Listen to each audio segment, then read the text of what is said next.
여러분, 오늘 본문에는 예수님이 오랫동안 사셨던 곳이죠. 그 자라셨던 곳인 나사렛이라는 동네에 다시 오셨을 때 있었던 일이 기록되어 있습니다. 예수님이 자신이 자랐던 그 나사렛이라는 곳에 오셔서 안식일에 늘 하셨던 것처럼 회당에 들어가셔서 모여있는 사람들 앞에서 성경을 읽으십니다. 여러분, 그 당시 회당에 가서 성경을 읽고 그 뜻이 무엇인가를 나누는 것은 당시 이스라엘 백성에게 있어서 중요한 예배의 행위 그리고 종교적인 헌신이었습니다. 그전에는 회당이라는 것을 보이지 않았죠. 구약시대에 그전에는 제사, 성막, 성전 거기서 제사를 드렸죠. 그러나 그들이 성전이 무너지고 그리고 예루살렘이 망했죠. 그리고 나서 그들이 뿔뿔이 흩어져서 그리고 나서 이제 예배를 드렸던 것이 회당입니다. 그래서 거기서 말씀을 나누고 그리고 그 뜻을 알고 그리고 배우고 이제 그러면서 이제 항상 그 안식일뿐만이 아니었죠. 평일에도 그렇게 모였던 것. 그것이 그들의 중요한 예배의 행위였고 그리고 종교적인 헌신이었습니다. 이제 그렇게 늘 하셨던 거죠. 그렇게 예수님이 이제 안식일에 성전에 그 회당에 들어가셔서 이제 이사야 61장을 펴시고 하나님의 종 구원자 메시아가 나타나 이스라엘 백성에게 자유를 그리고 해방을 허락하실 것이라는 이사야 선지자의 예언을 읽으신 다음에 그 예언이 바로 자신을 가리키는 것이고 그래서 그 예언이 자신이 지금 이 자리에 있기 때문에 그 예언이 오늘 이루어졌다라고 그렇게 말씀하십니다. 그리고 나서 말씀을 이어가시는데 그래서 너희는 나에게 의사야 너 자신부터 고치라는 속담을 말하며 내가 이미 가버나움에서 행한 여러 가지 기적을 행하라고 나에게 요구할 것이다 라고 모여있던 사람들에게 말씀하십니다. 여러분, 당시 이스라엘 백성은 메시아를 기다리고 있었습니다. 메시아를 기다리고 있었죠. 메시아가 오셔서 자신들의 소원을 이루어 주기를 기다리고 있었습니다. 그럼 그들에게 예수님이 말씀을 이어가시는데 선지자 중에 고향에서 환영을 받는 선지자가 없다라고 말씀하십니다. 선지자가 자기 고향에서 환영을 받지 못하는 이유가 무엇일까요? 선지자가 자기 고향에서 환영을 받지 못하는 이유. 여러분, 그것은 그 선지자들이 했던 일과 관계가 있습니다. 이스라엘 역사에서 선지자가 주로 했던 일을 보면 그것은 이스라엘의 종교적 타락과 그 부패에 대한 하나님의 꾸짖음, 그 꾸중을 전하는 일이었습니다. 성경에 있는 여러 선지서들을 통해서 우리가 확인할 수 있죠. 그런데 그 일을 하는 선지자들이 다른 사람이 아니에요. 그죠? 그 일을 하는 사람들이 습관적이고 과식적인 그 신앙을 유지하고 있는, 그래서 꾸지람을 듣고 있는 그곳에 같이 살던 사람이란 말이죠. 자기들과 다른 사람이에요. 그런데 자기들과 똑같은 것 같은 그 사람이 어느 날 선지자로 부름을 받아 자기들을 향하여 하나님의 꾸짖음을 전하니까, 그러니까 배척을 받는 것이죠. 네가 뭐예요? 그리고 나서 예수님이 사렙다의 한 과부와 수리아 사람 나만에 관한 그 이야기를 예로 드십니다. 여러분, 오늘 본문은 예수님의 사역에 대해 어떻게 이해할 수 있는가에 있어서 아주 큰 도움이 되는 본문입니다. 여러분, 복음서에 보시면 예수님이 늘 병자를 고치시죠. 그리고 귀신을 쫓으십니다. 또 죽은 자까지도 살리시죠. 그런데 그런 일들이 무엇을 의미하는지에 대해 우리의 이해를 돕는 사건인 것이죠. 오늘 본문에서 예수님은 여러 가지 말씀을 유대인들에게 하시며 결국 말씀하시는 것은 뭐냐? 너희가 메시아와 그의 사역에 대하여 가지는 기대는 틀렸다. 하나님이 주시려는 구원은 너희의 기대와는 다르다. 나는 이스라엘이라는 한 민족과 국가의 구원자로 온 것이 아니다 라는 것입니다. 여러분, 예수님은 다만 이스라엘의 정치적, 사회적, 민족적 해방을 위하여 오신 해방자가 아닙니다. 그분은 인류가 공통적으로 가지고 있는 근본적인 문제를 해결하러 오신 구원자이십니다. 그리고 그것은 고칠 수 없는 병을 고치시고 악한 세력을 쫓아내시는 그분의 사역에서 가장 잘 나타납니다. 병과 악한 세력이라는 것은 모든 인간이 가지고 있는 근본적인 문제죠. 그래서 그분은 그런 일들을 하시는 거예요. 병을 고치고 귀신을 쫓아내고, 그리고 그런 일들을 하시면서도 그런 일들을 본 사람들이 가지는 오해와 왜곡에서 나오는 모든 요구들을 거절하시고 자신의 진정한 사역을 감당하십니다. 십자가에서 죽으시죠. 그래서 다들 의아해했던 거죠. 그런 능력이 있는 분이 왜 저렇게 죽으시는가? 여러분, 성경은 그것을 분명하게 기록하고 있습니다. 로마서 6장 6절에서 11절입니다. 우리가 알려노라 우리의 옛사람이 예수와 함께 십자가에 못 박힌 것은 죄의 몸이 죽어 다시는 우리가 죄에서 종노릇하지 아니하려 함이니 이는 죽은 자가 죄에서 벗어나 의롭다 하심을 얻었습니다. 만일 우리가 그리스도와 함께 죽었으면 또한 그와 함께 살 줄을 믿노니 이는 그리스도께서 죽은 자 가운데서 살아나셨으며 다시 죽지 아니하시고 사망이 다시 그를 주장하지 못할 줄을 알미로다. 그가 죽으심은 죄에 대하여 강건해 죽으심이요 그가 살아계심은 하나님에 대하여 살아계심이니 이와 같이 너희도 너희 자신을 죄에 대하여는 죽은 자요 그리스도 예수 안에서 하나님께 대하여는 살아있는 자로 여길지어다. 예수 그리스도는 민족적, 국가적, 정치적 차원에서 우리를 해방시키기 위하여 오시는 것이 아니라 죄와 사망에서 우리를 구원하기 위하여 오십니다.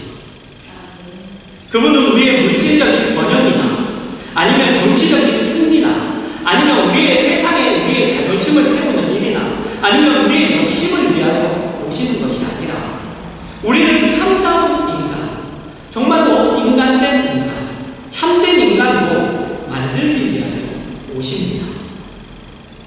우리는 그분으로 말미암아 죄로부터 해방되고 그리고 의를 위한 자유를 얻습니다. 우리는 우리의 자유가 우리에게 허락된 자유가 의를 위하여 허락된 자유라는 것을 여러분 그걸 늘 놓치면 안 됩니다. 여러분 우리가 말하는 자유는 늘 여러분에게 말씀드렸죠. 우리는 늘 자유라는 것을 얘기합니다. 좋아합니다. 주장합니다. 그러나 그 자유는 늘 어떤 자유냐면 무엇을 위한 자유가 아니에요. 늘 그 자유는 내가 하고 싶은 것을 마음대로 하는 것. 늘 그걸 얘기하죠. 그러나 우리에게 허락된 자유는 그런 자유가 아닙니다. 우리에게 허락된 자유는 의를 위한 자유입니다. 그전에는 의를 위하여 의로 방향을 잡을 수도 없었으며 의라는 것이 뭔지도 몰랐어요. 왜? 죄의 노예였기 때문이죠. 하지만 그 죄에서 구원을 받아서 이제는 우리에게 자유가 허락되는 겁니다. 우리는 더 이상 죄의 노예가 아니라 우리는 노예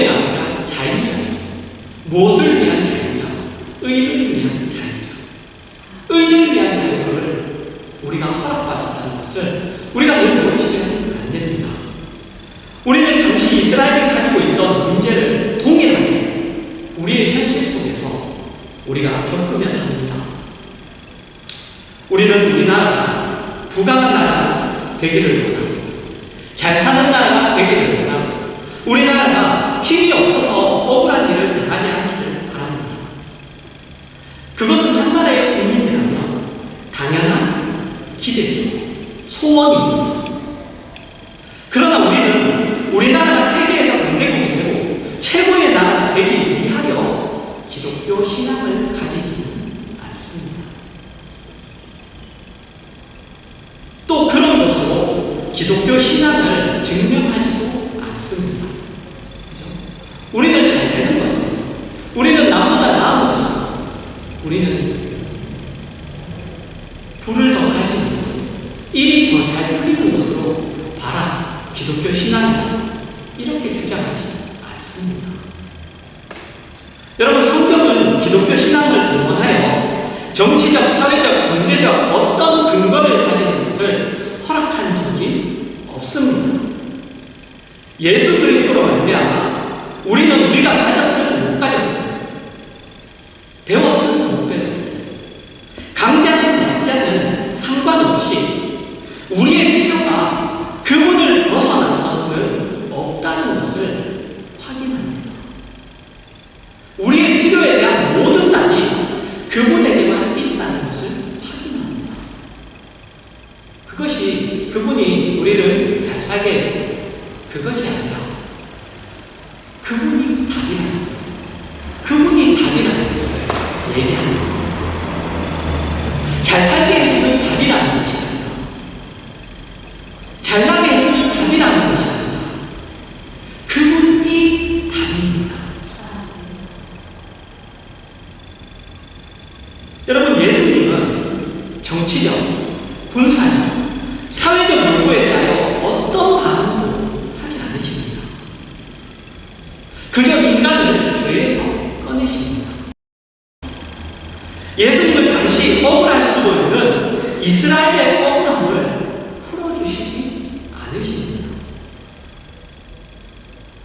그것이 가장 근본적인 문제가 아니기 때문이죠.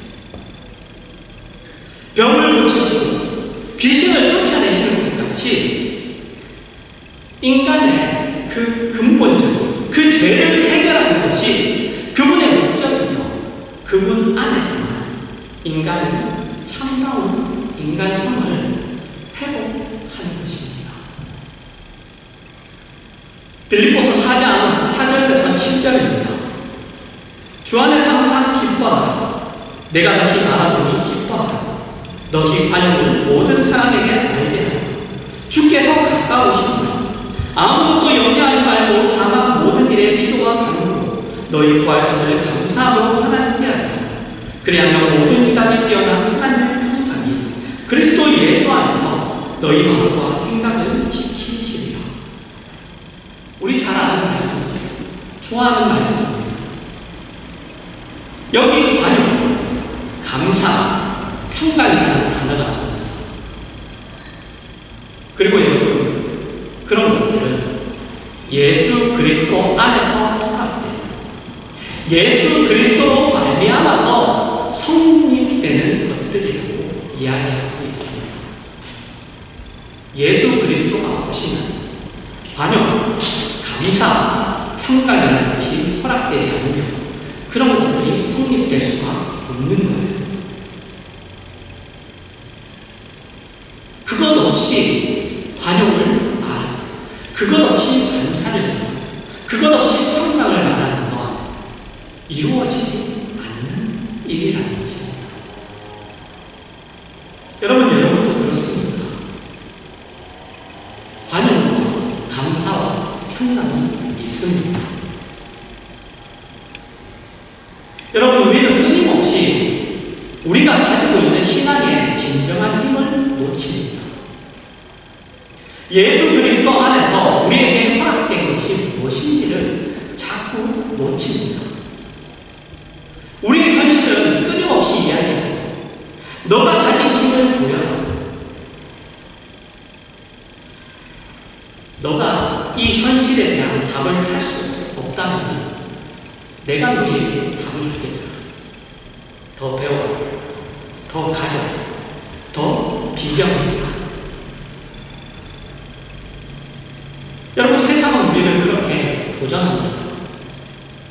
그리고 우리는 그 도전을 하나님 앞에 가지고 오죠. 하나님, 오늘도 세상이 나에게 더 성공하라고 했습니다. 더 가지라고 했습니다. 더 능력이 있으라고 했습니다.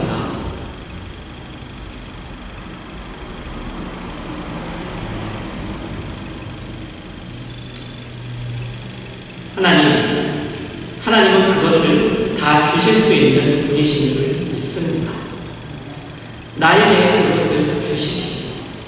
그렇게 도전하는 세상을, 그래서 내가 그 코를 납작하게 할 수 있게 해주십시오.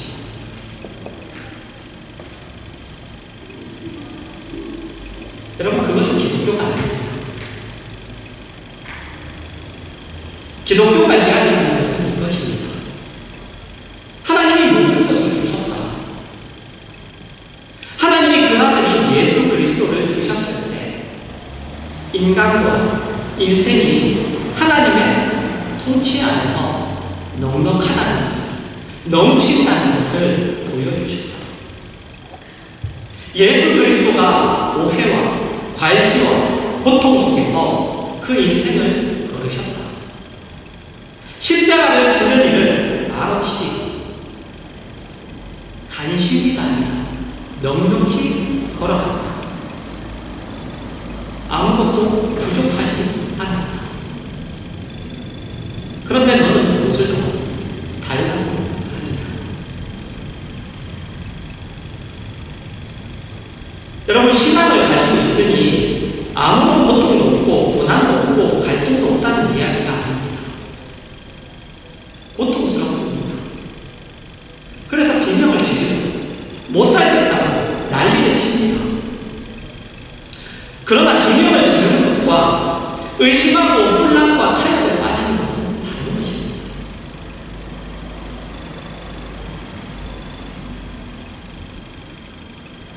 여러분, 우리가 잘 살게 해주십시오. 우리나라가 잘 살게 해주십시오. 특별히 요 근래에 우리가 정치적인 혼란을 많이 겪었죠. 그래서 정치적으로 잘하게 해주십시오. 그렇게 기도합니다. 그런데 보면 그 기도는 예수님이 오셨고 죽으셨고 부활하셔서 지금 우리가 가지게 된 것으로는 부족하니 정치가 잘 되게 해달라는 그런 기도일 때가 많아요. 물론 정치가 잘 되게 해달라는 것은 국민의 권리입니다. 그 요구. 그러나 여러분, 신학의 권리는 아닙니다. 여러분, 혼동하지 마십시오. 여러분의 신앙이 무엇을 증거하고 있고 무엇에 다 들어있는지를 놓치지 마십시오. 여러분, 정치가 잘 되게 해달라고 기도하시지 마시고, 여러분, 믿음을 달라고 기도하십시오. 믿음을 달라고 기도하십시오. 주님, 내가 믿음이 부족합니다. 내가 이런 일을 겪는데 주님, 내가 믿음이 부족합니다. 주님, 내 믿음을 더하여 주십시오. 알고 있는데 주님, 제가 흔들립니다. 주님이 전부라는 걸 알고 있는데 주님, 제가 흔들립니다. 마음에 평안이 없습니다. 믿음이 약합니다. 여러분, 그 기도를 해주십시오. 우리는 불안하고 억울하고 무력한 현실과 환경 속에 살아야 하지만, 여러분, 우리는 넉넉한 자입니다. 넉넉한 자예요. 무명한 자 같으나 유명한 자, 없는 자 같으나 다 가진 자라고 사도 바울은 이야기합니다.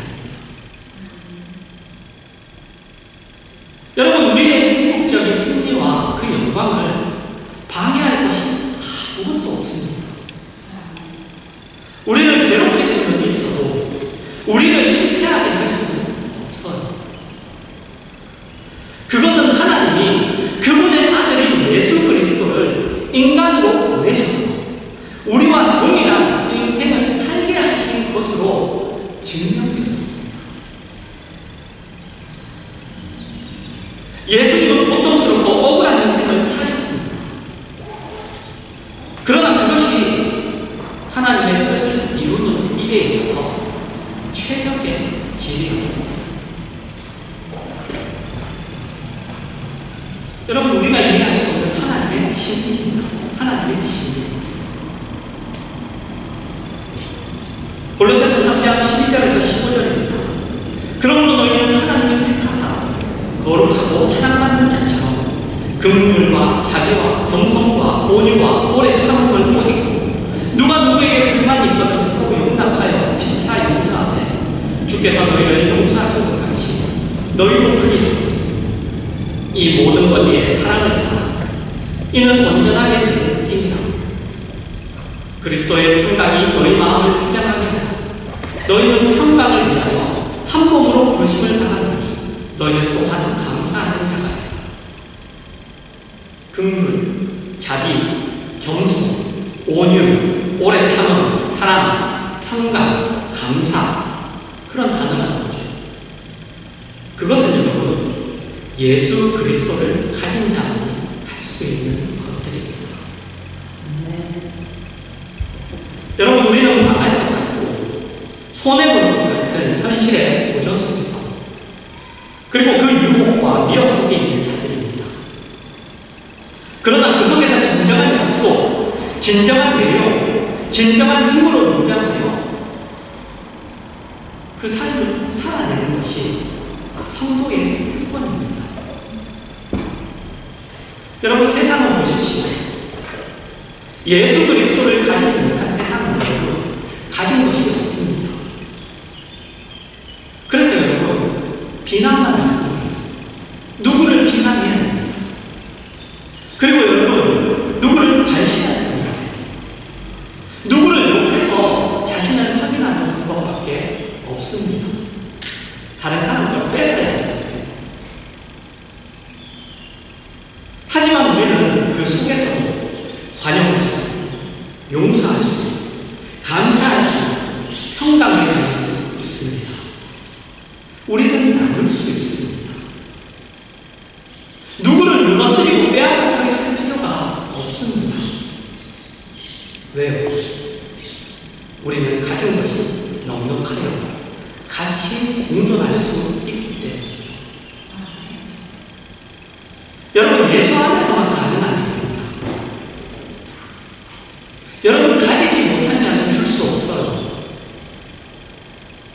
여러분, 돈이 있다고 돈을 나눌 수 있는 것이 아닙니다.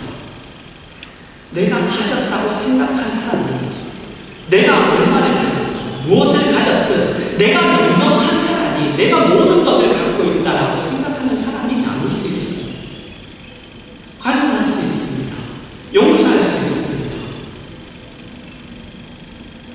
예수 그리스도 안에서만 그분을 가져야 되는 일입니다. 여러분, 오늘 말씀으로 여러분의 인생을 돌아보시고 예수 그리스도 없이 여러분이 가진 것이 아무것도 아니라는 것을 여러분 다시 확인하셔서 진정한 답이자 모든 것이 예수 그리스도를 새삼스럽게 다시 굳게 붙드시는 그러한 여러분 되시기를 주님의 이름으로 축원합니다.